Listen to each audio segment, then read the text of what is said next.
violated. Okay, I can give you Helen. She's in Portland, and she would handle that kind of a call. Okay. Okay, let me give you the telephone number in case my transfer doesn't go through. Okay, hold on. Let me write this down. Okay, and what's the number? 971 Uh-huh. 673 2819. Okay, thank you. And what is your first name? Jessica. Just a moment.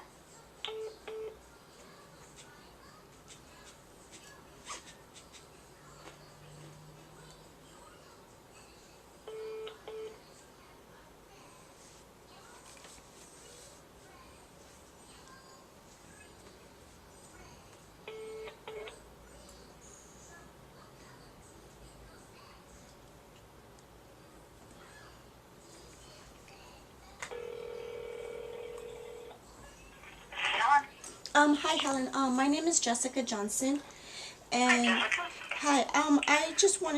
I kind of wanted to make a complaint because, a district attorney down in Marion County had made me into a victim after speaking with me, even though he knew I wasn't a victim, and after him saying that he doesn't believe I'm a victim, he still made me into a victim so he could take away my marital rights. So, what is it that I need to do to get this looked at? Because this man had made me in. He said I was a victim, then he said I was a witness, and he tried to use the fact that I was charged with prostitution. And because I was charged with prostitution, he was trying to say that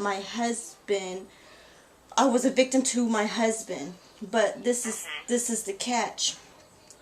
He took a no contest plea, um, and they said that I'm his victim, but they made him into a sex offender and allowed this person to be back with me, even though he is my husband and even though I know I'm not a victim. But according to the laws, why would a district attorney say that I am a vulnerable victim and allow this person who supposedly promoted me as a prostitute back into my life, being able to live with me, if that makes sense? I think I'm with you there, Jessica. What is it that you'd like to see happen? Do you wish that your husband did not get prosecuted? Well, or do you... the district attorney said I was a victim, and if I was a victim, why was I not informed the whole entire time? Why did I not have a victim's advocate? And the reason why I'm bringing this up is because at the age of 16, I was actually a vulnerable victim. I was actually being pimped out by a man, and I had struggled with it for a long time and still do from time to time. And Sure. my concern is I've actually know how a victim advocate and all in the ACP and everything works, because I was actually once a vulnerable victim. And Okay. I don't understand. My whole big thing is he made me into a victim without me waiving my marital rights, and I have him on recording saying that he made me into a victim because he himself personally believes I'm a victim and made me a victim so I could testify against my husband. But my question is, how can the district attorney make me into a victim without having a victim's advocate standing by me through the whole criminal case? Yeah, unfortunately, in some DA's offices, there's just not, a victim advocate doesn't get assigned to every single case. I don't know exactly what happened in your situation, but I happen to know the Victim Assistance Program Director in Marion County, and I'd be happy to, call her, and maybe she could look at your particular case and see sort of what happened and what maybe didn't go right or could have gone better, or... Yeah, because I I had one district attorney with the name of John H. Turner who was my prosecutor on 6/13/2014, But then Uh-huh. they're saying that he supposedly, well, they're giving me the runarounds. They're saying that he retired. One minute they say they retired. The Oregon State Bar say he's just on suspension since November of 2014. But then the district attorney Douglas Hanson, who was taking on the case with my husband, somehow received the information that John H. Turner, who was the prosecutor for my case, that information Douglas Hanson received and tried to pin that on my husband and then made me into a victim. And my thing is, another concern is I've never known a victim to be victimized and be charged with a criminal charge. Yeah, unfortunately, sometimes crime victims also do get charged with criminal charges. It's a very difficult thing, and sometimes victim is, I know that you're thinking of it, or maybe you're not, you can correct me. So victim can be used a couple different ways, like, you've been a victim of something, but victim can also be used as a legal term. Maybe, so it sounds like maybe yours is a very difficult, complex situation, and perhaps do you think that some of this maybe wasn't explained very well? Is that? Well, to be honest, I was contacting Douglas Hanson all throughout last year, but he had ignored me. So since I found out that my husband, I didn't have a no contact order, and because I was trying to tell them that he's not a pimp, I actually was down there and my husband was actually trying to stop me, and I didn't tell him that the undercover police, whom I thought was a John, turned out to be the undercover police. And when they came, I didn't inform my husband, so they tried to say that he promoted me as a prostitute, and I was charged as a prostitute.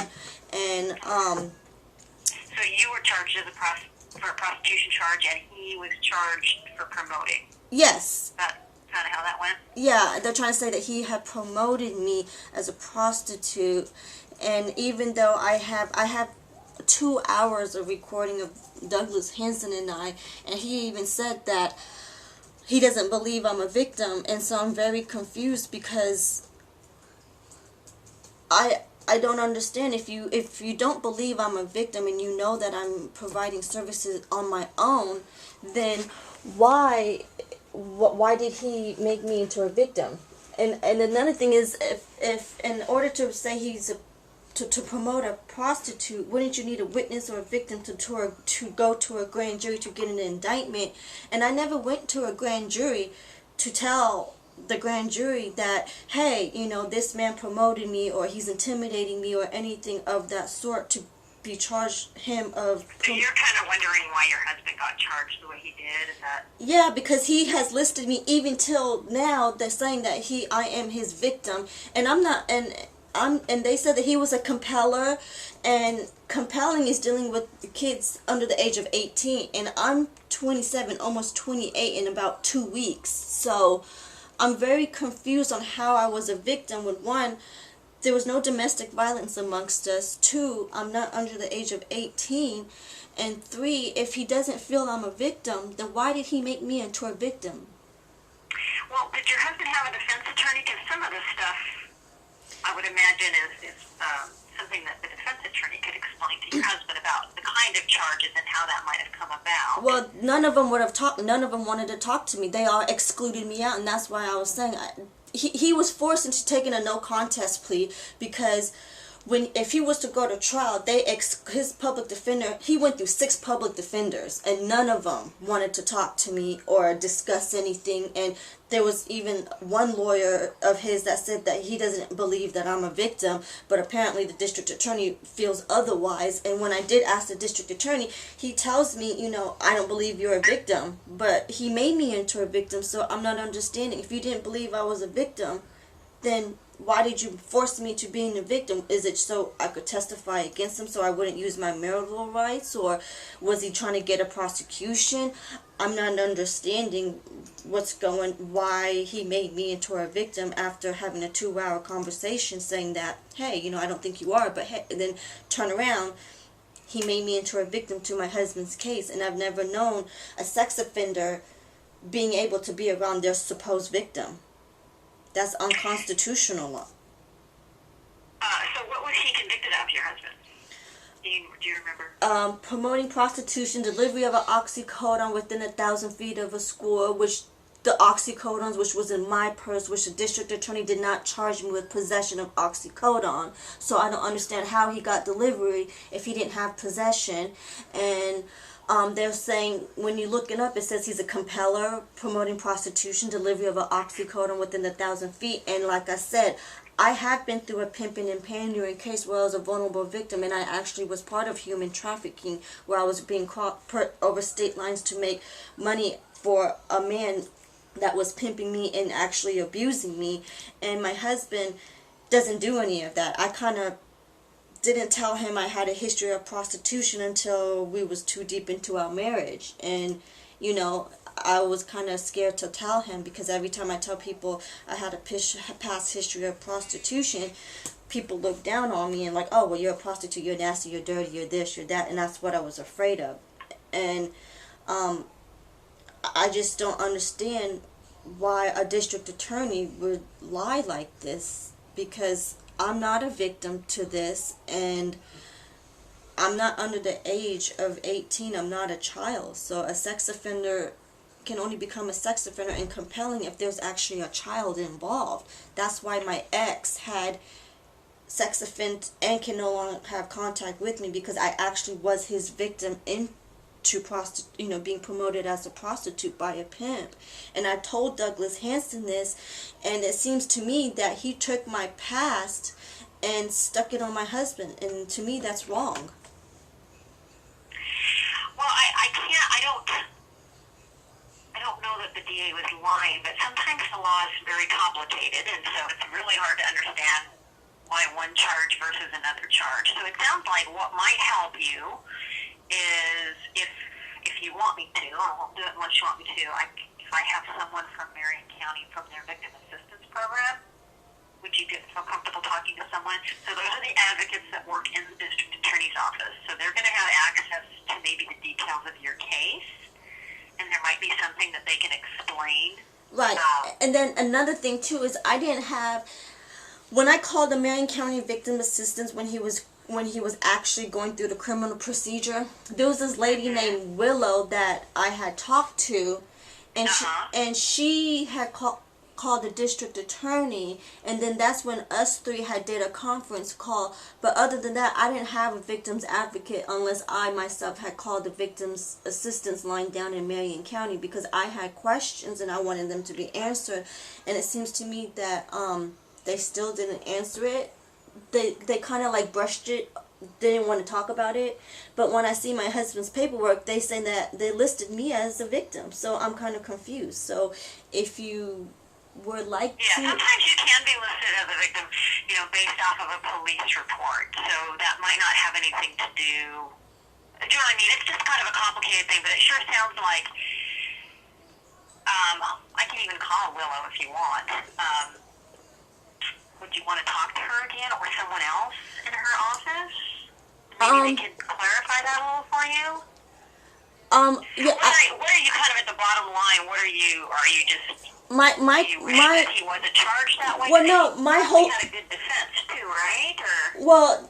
Well, you can't have a defense when everybody has been working with the district attorney, and come to find out the district attorney was actually in these emails that's called teleport, which is through the government, and he was actually in these emails amongst my husband and his attorney. He knew everything, and he just...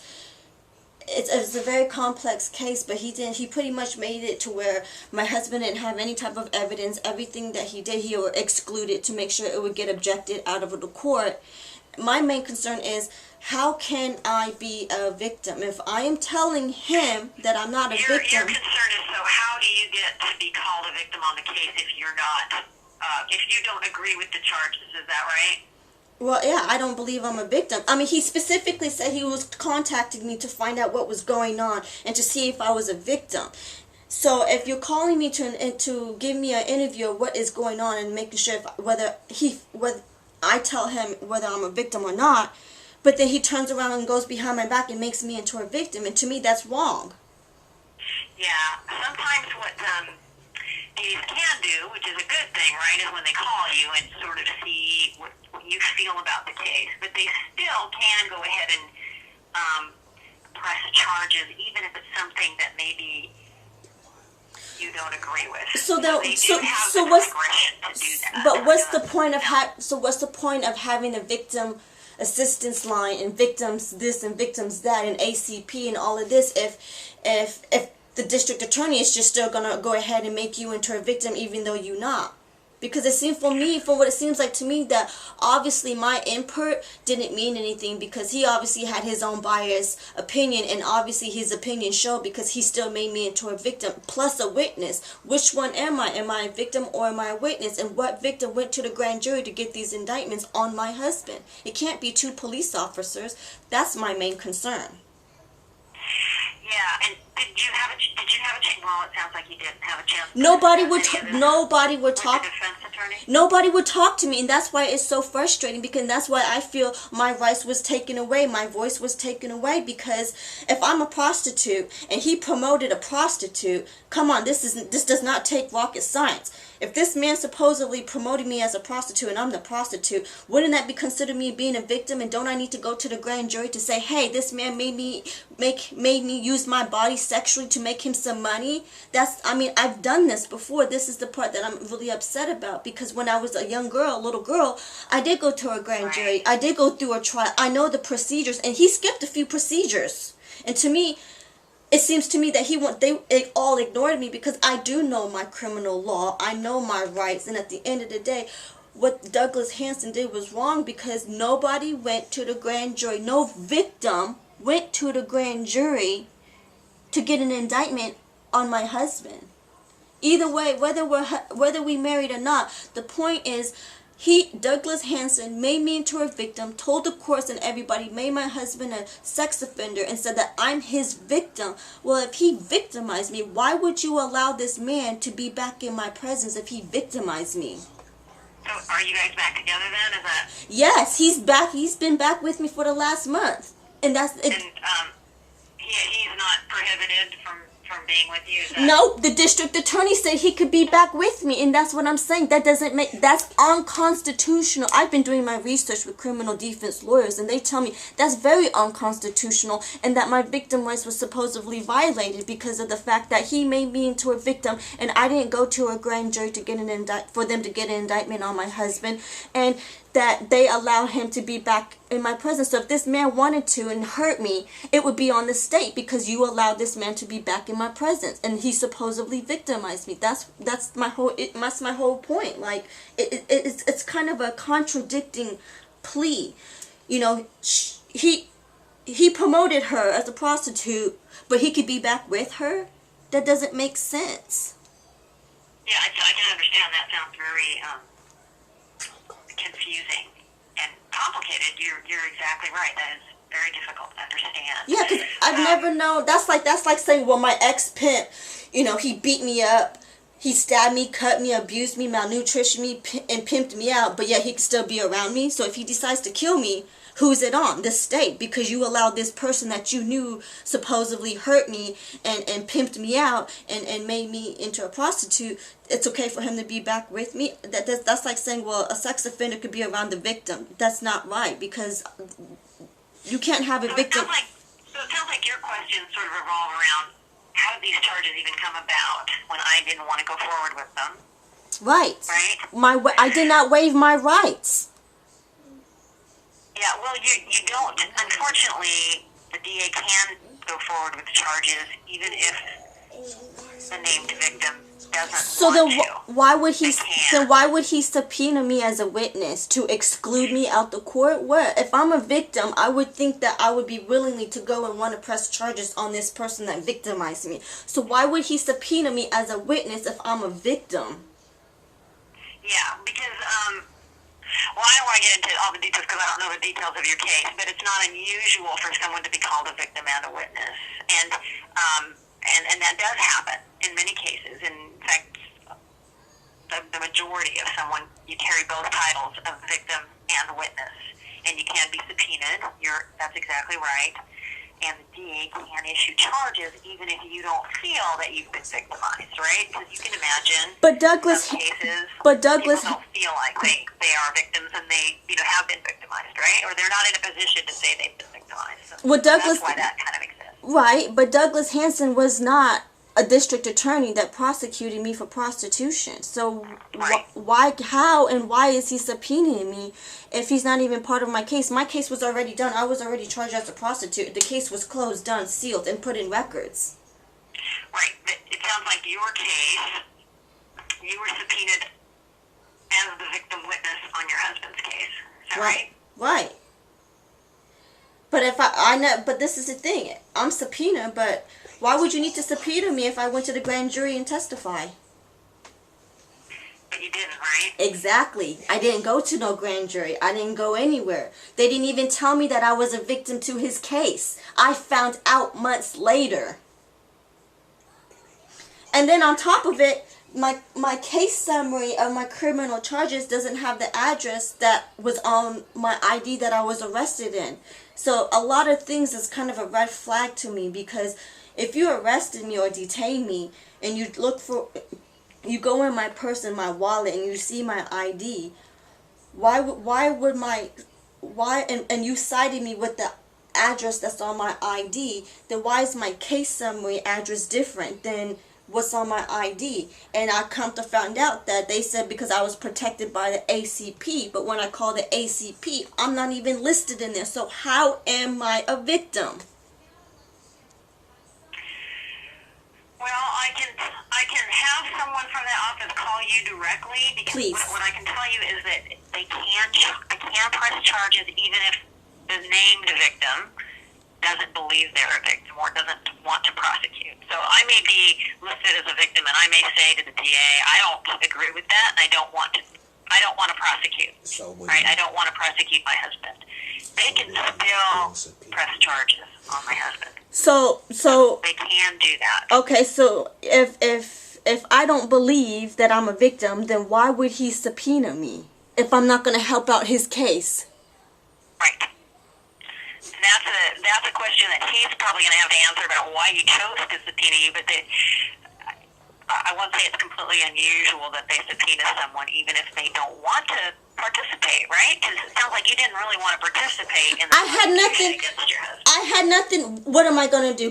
Get on the stand and tell him how I got in trouble and prostituted myself and witnessed myself posting the ads on Backpage? Like, it doesn't make sense. I'm not stupid. I might be a prostitute in their eyes, but at the end of the day, I'm fairly intelligent and I'm not stupid. And if he thinks for 1 second that I'm stupid, at the end of the day, he's wrong, because obviously I'm digging and I'm looking around, and at the end of the day, to me, he prosecuted an innocent man. And to me, I feel totally different about it than what it is, because there's I mean, if I'm a victim to a prostitution, why didn't he give me any type of resources to help me get out? Well, that's what I was just going to ask you, because sometimes what I like to say to folks is, are you getting any support? No, I wasn't even. I mean, it sounds like you're not in their life anyway, or maybe you are still. I don't know. No, I've been actually going out looking for a job, because I mean, I do have a child, and certain things. I was just put in a situation where I needed some extra quick cash, and all I knew how to do was do what I knew how to do. And I mean, it's wrong. Yes, I know that. But at the end of the day, as a mother, I'm not going to let my child go without. And I've told Douglas Hanson, if society didn't look so bad upon prostitutes, then maybe we would be able to give him the proper chance to actually get out. I had a job. He got me fired. The district attorney got me fired. I wasn't indigent. I had a job. I was going to school at Mount Heard. I just now started modeling. I was actually do things. Like I said, I came across a point where, I didn't have enough money, and I went down to Salem because I didn't want to do it in Portland, because this is where I had my job and I was doing things properly. And I told Douglas Hanson, well, if society didn't look bad upon me and all the other prostitutes, maybe there wouldn't be so many prostitutes in the world, if there was given proper chances and give them a second chance. But you didn't give me a chance. You didn't give me no resources, no counseling, no nothing, just $120 fine and go about your business. And to me, how can I get out of a situation when society is not giving me the proper help? I can't. I can't get out of prostitution if I don't get the proper help and proper support. I don't have family to support. They knew that. And to me, I felt like they attacked what they thought was a weakness, and it's not a weakness to me, because at the end of the day, like I said, I'm a very intelligent young woman. I just needed the proper support, but he didn't give me none of that. He backed me in a corner, didn't give me no support, no, hey, go to counseling, hey, can you go to these programs or go to these classes? Nothing. Just stuck me with the fine and left it at that and said, oh, by the way, you're a victim. Oh, okay, great. Well, what I think might be helpful to you is for me to hook you up with somebody in the Victims Assistance Program, because it sounds like if they can look at the details of your case, maybe if you have been named as a victim in something, you might be eligible for some counseling benefits, that kind of thing. I want to make sure that you get what you can get if you're entitled to it. Have you ever heard, and if you're interested in, working with folks who are very knowledgeable about working people who've been in the industry, in the life, as you say, right, have been a prostitute and want help getting out of that life. Right. Have you ever talked to anybody at the Sexual Assault Resource Center? No, I have not.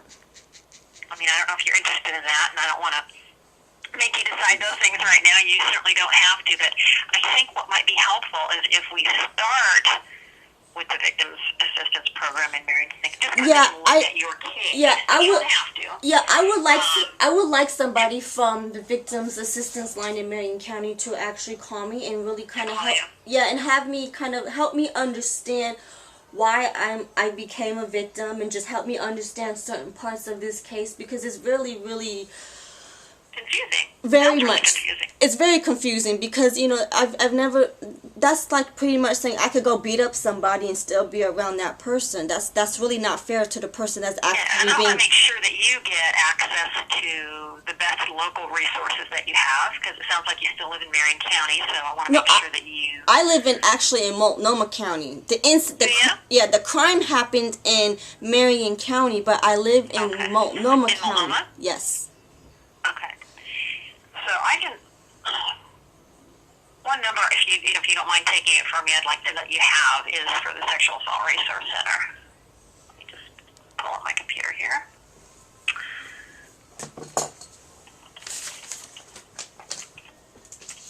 Because you do sound like someone who knows what's going on. Yes, I very much know what's going on, and And it sounds like you could, wouldn't mind hearing from people who really know this kind of. My computer's not opening here. Hold on here. Because I know I'm not a victim to my husband, because I'm the one that advertises and promotes myself. That's why I believe I'm not a victim. But at the end of the day, the judge and the district attorney should have offered me some type of help to get out of prostitution. And that's why I want to make sure that you learn from really knowledgeable people. So I just want to give you this number. Do you have a pencil? I do. Or a pen or something? Okay.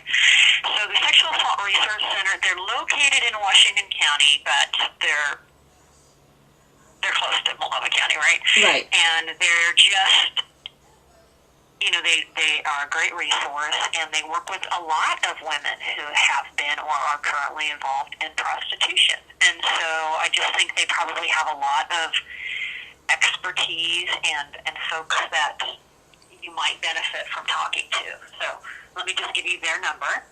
It's 503 Okay. 626 9100. Okay. And they work with, like you said, when you were a young girl and you were being Pimped out.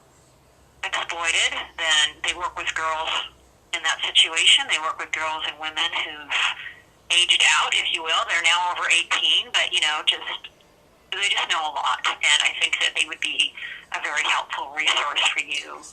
And at your own pace, right? You take the information that you want, and you don't have to take any of the information that you don't want, but I just think it might be a really nice resource for you to find someone to talk to there about about your life and sort of what's happened in your past and what you want to happen in your future. I think they'd be helpful. Additionally, now, if you want me to, I can contact the DA's office in Marion County. Okay. And or I can give you their direct number, and you Well, can just I think it's contact them. I think it's better if you call, because I have tried and they keep sending me around the loopholes because I think because they know I'm onto them. Okay. Well, let me call and see if I can get someone to call you. What number would you want them to call, Jessica? 503 482 Okay. 3241. 241. All right, I will call and see if I can get anyone to give you a call back, because it seems like they might know about your case, and they can at least perhaps explain to you, sort of what happened. Because I, of course, don't have access to any of the details And of that's- your particular circumstance other than what you told me. Yeah, that's understandable. You've done a good job of trying to explain it, but, it's complicated, so It I want is. you to get the correct information. So if I do that, I'll call them actually today and see if I can get someone to answer me. Okay. How about that? Okay, thank you. All right. You are welcome, Jessica. Thank you for calling. Thank you very much. Yeah, I hope you get Sarka a call. I will. think they might be very helpful. They Yes. have a lot of information. All right, and I will get, do you happen to have, Jessica, well, it doesn't matter. It's Johnson, though, right? Yeah. Johnsson? Yes. What's your date of birth, Jessica? 8/31/87. 8/31/87. Okay. And so your concern is that it sounds like you didn't support the prosecution, but like I said, they can go ahead and prosecute without you, but it just sounds like maybe further explanation of what happened and why. Yeah, and then this is the thing. The district attorney, when my husband went to court for the plea, the district attorney had spoke for me as if I was a victim. He said, well, we had talked extensively about this, and she seems to be very upset that her husband is taking a plea, but not upset that he's going to jail. That doesn't make sense. If I'm a victim, why would I be upset about him taking a plea and not going to jail? If anything, I would be upset that he took the plea and didn't go to jail. Yeah. So that's what... Well, is that kind of how you want to start? Is like maybe someone could explain it, and maybe it's not what you want to hear, and you might not agree with it, but at least then you would know. You might have a chance to explore those facts. Would that be helpful? Yes, it would be. Well, let's try it then. I'll give them a call, Jessica, and see what we can do. Okay, thank you. All right. You're welcome. Okay, bye. Bye-bye. She's like, right. She didn't even know what to say.